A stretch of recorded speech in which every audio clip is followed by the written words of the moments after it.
안녕하세요. 법대로 내 맘대로 박찬계 법무사입니다. 제 영상이 유익하시다면 구독을 꼭 눌러주세요. 오늘 제목은 빌라에 살지도 않으면서 무단 주차하는데 고소하면 처벌될 수 있을까요? 입니다. 40대 초반쯤으로 보이는 남자분이 저희 사무실에 찾아와 스토킹 행위로 처벌될 수 있다는 경고를 받았다면서 상담을 원하셨습니다. 나 거주시는 고양시 삼성동 소재 다세대 주택 A빌라 3층에서 살고 있는데 이 빌라는 4층 건물로 8가구가 거주하고 있고 각 세대별로 한 대씩 주차 공간이 마련되어 있습니다. 그런데 2022년 어느 날부터 주차 구획선이 없는 자투리 공간에 소형 오토바이가 주차되기 시작했고 빌라 3층에서 살면서 이를 주시하고 있던 나 거주씨는 이 오토바이가 거의 매일 이곳에 주차되고 오토바이 주인이 이 빌라에 사는 사람이 아님을 알게 되었습니다. 그런데 나 씨는 오토바이를 주차하는 사람이 남자이지만 그 인적사항을 알 수 없었고 단지 오토바이 등록번호만을 알 수 있었기에 이를 사진 찍어 경찰서에 무단주차 신고를 했지만 경찰로서도 어떠한 조치를 할 수 없다는 답변을 들었고 구청에 신고도 해보았지만 어떤 조치도 이루어지지 않았습니다. 그러자 나 씨는 오토바이 소유자가 오토바이를 이동시킬 때를 기다리다가 그가 오토바이를 타고 이동하자 쫓아가서 남이 사는 빌라 공터에 오토바이를 주차하지 말라고 요구하였고 그러자 이 오토바이 주인은 112에 신고했습니다.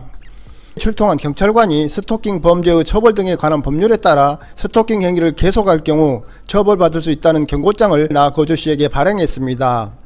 나 씨는 스토킹 경고장을 받게 되자 두려움과 당혹감을 느꼈다고 합니다. 스토킹 처벌법 제2조에서 정하는 스토킹 행위 중에는 상대방의 의사에 반하여 정당한 이유 없이 상대방 또는 그의 동거인, 가족에 대하여 접근하거나 따라가거나 진로를 막아서는 행위가 있습니다. 이러한 스토킹 행위에 대하여 신고를 받은 경찰관은 즉시 현장에 나가 스토킹 행위의 제지, 향후 스토킹 행위 중단 통보 및 스토킹 행위를 지속적으로 반복적으로 할 경우 처벌 경고 등의 조치를 해야 합니다. 나 거주씨는 이 법률 규정에 따라 스토킹 행위 처벌 경고를 받은 것입니다. 나 씨는 처벌 경고를 받았으므로 앞으로 그러한 행위를 하지 않으면 처벌되지 않는다는 저의 조언에 따라 안심했습니다. 그러면서 한편으로 나 씨는 오토바이 무단주차에 대해 매우 분개하면서 이 무단주차 오토바이 운전자가 형사처벌되도록 하는 방법이 없느냐고 물었습니다.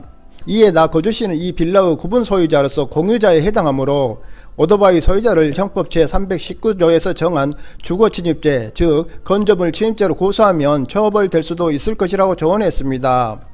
그러나 이 오토바이 소유자가 주거 침입죄로 구속될 수 있는 것은 아니고 소액의 벌금형 정도 처벌받을 것이므로 굳이 고소할 필요가 있겠냐고 물었습니다.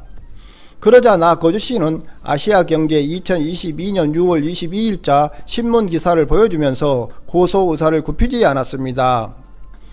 필로티 구조 빌라 주차장에 1시간 동안 무단으로 주차한 혐의로 재판에 넘겨진 20대 남성이 1심에서 벌금형을 선고받았다.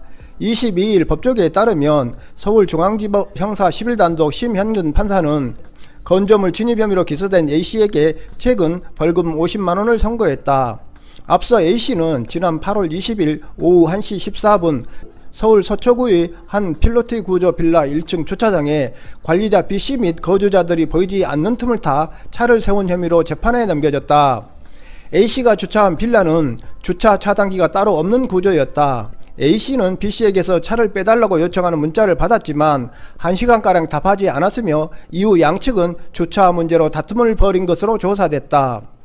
법정에서 A씨와 그 변호인은 잠시 주차했을 뿐 건조물 침입의 고의가 없었다는 취지로 혐의를 부인했다. 하지만 1심은 그에게 유죄를 선고했다. 심판사는 피고인이 주차한 1층 필로티 공간은 형태 및 구조상 그 건조물을 이용하는 데 제공된다며 외부인이 함부로 출입해서는 안 되는 공간임이 객관적으로 명확하게 드러나는 것으로 보인다고 밝혔다. 그러면서 약 1시간 동안 주차를 했고 그동안 B씨로부터 차량 이동을 요청하는 문자를 받았음에도 개인적인 사정으로 응하지 않은 점 등을 종합할 때 피고인에게 적어도 건조물 침입에 대한 미필적 고의가 있었던 것으로 보인다고 지적했다. A씨는 이 판결에 불복하여 항소했다. 사례에서 나 거주씨의 감정의 골이 얼마나 깊었으면 이 판결을 예로 들면서 고소 의사를 굽히지 않을까 하고 이해되는 한편 지나친 감정 소비가 아닌가 생각이 들기도 하였습니다. 무엇보다 이 오토바이를 자신이 살지 않는 빌라 공터에 일상적으로 주차하는 오토바이 소유자의 얌체 행동의 이유에 대해 궁금하다고 할 것입니다. 오늘은 여기까지입니다. 감사합니다.